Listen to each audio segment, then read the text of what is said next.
The University of YouTube proudly presents Trailer and the Wood Butcher. Uh, like a lot of people, when I bought a utility trailer and I wanted a lot of things, and you couldn't have them all in one trailer for pretty much. But I have a trailer and a method of clamping walls together, kind of like Legos, that we can have a low wall trailer, an enclosed trailer, or the regular open trailer, all within 5 to 10 minutes. And I'm going to show you how to make this trailer in a much simpler one, but this is the one we're going to talk about because it's more complicated. But basically, the basic concept is snap-on walls. Think like Legos. Where do you have to put supports? How do you put them in there? How do you work the roof? Why do I use 2x2s? Where do the 2x2s go? It's all going to be talked about in this guy.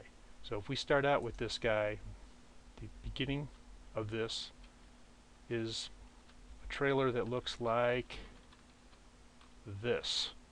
Basically got this in Middlebury, Indiana 5 years ago, and obviously I was torn between a lot of things, but I had to haul a lot of crushed limestone, a lot of rock, and basically that paid for the trailer. The trailer was about 900 bucks at the time.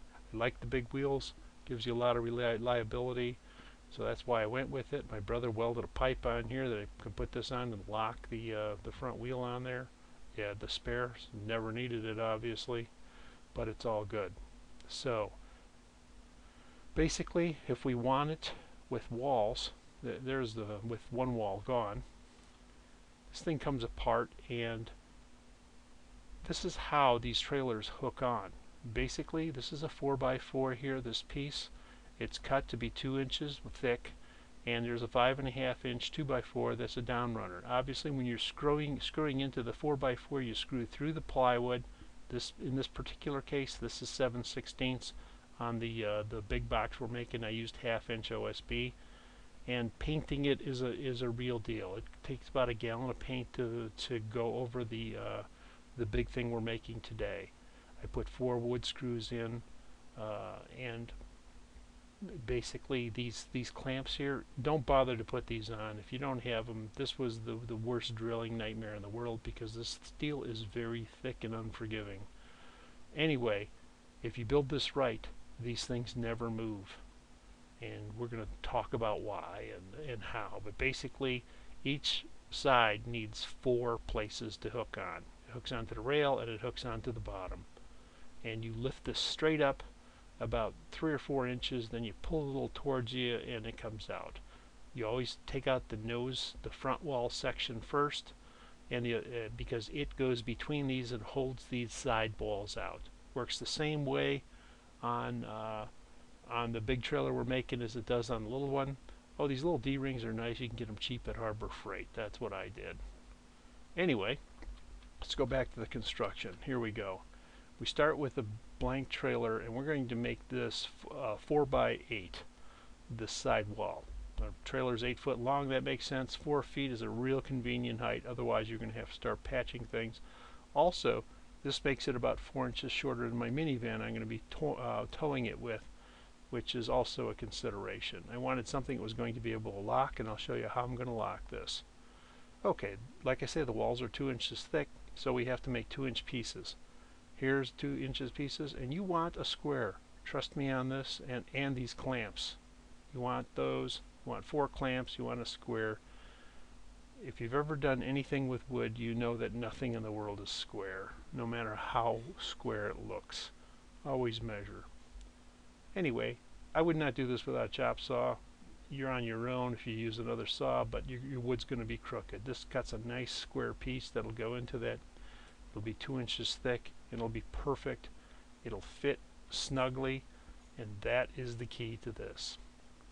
This is what the piece looks like on the 2-inch rail, right where it's going to go. Now, obviously, no wall there yet. Well, let's fix that. We can do that with 2 clamps. Watch.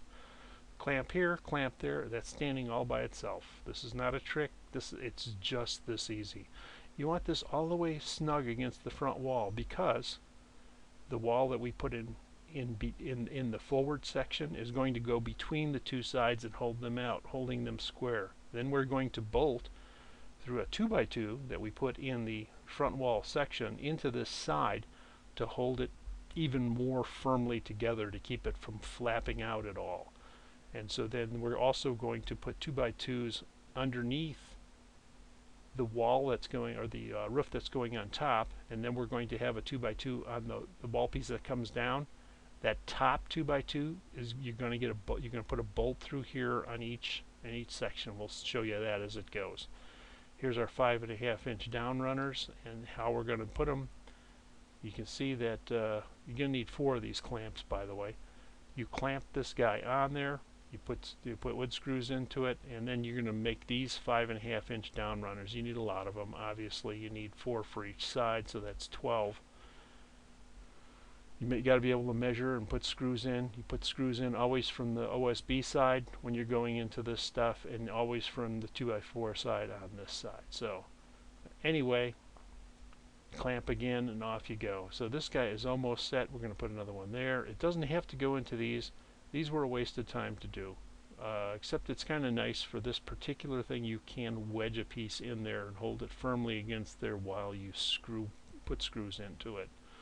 But oftentimes, depending on the thickness here, if it's over about 1/8 of an inch, you probably want to put a spacer. You cut it the same way as we cut the 2-inch spacers. See how I did it in this case? It depends on how the board sits. Anyway, there you go. Well, we put in these 4 pieces. Now the wall's just standing there all by itself. Now the top is a little wavy still because we haven't reinforced it like we're going to. But that's okay. This is the forward wall, and it's upside down. This top piece, we're leaving a space here because we're going to put those 2x2s I talked about. There's got to be room for the one that's coming on the roof, and then the one we're going to put below to support it. So here we are putting on the side walls for the this is for the forward section wall. Now we put it in there. Now when you're measuring this, you want to make sure that you measure where the steel is, especially, and you want this to be square if at all possible. My trailer was very square. This was actually fairly easy. It was the same measurement top and bottom.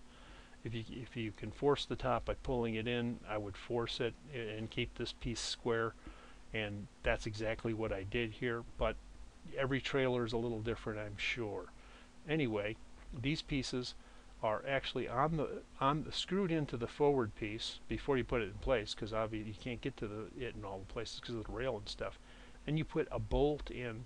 I use like a 3-inch. You could probably use 2.5-inch, a 3/8-inch bolt going from this 2x2 through the outer wall. Then I put the bolt in from the outside, put the nut in washer and a lock washer in from the inside. So you do that on both sides, and we're going to be bolting the top pieces on as well. That's why this takes 10 minutes to put on instead of 5. You got to be able to put those guys on. So once this guy is in place, you want to put at least 2 down runners, clamps like this on the front piece. Put on the rear ramp. I was just making sure I had clearance here on the roof and everything. Obviously, it's kind of late once the thing is built to modify the design. And here we have and we don't have the 2x2s underneath it yet, but also we're going to bolt into the side walls with 3/8-inch bolts with nuts and lock washers. And I put 1 on each side of this, so 3 for this piece and then 2 for this the piece that goes here. That seemed adequate.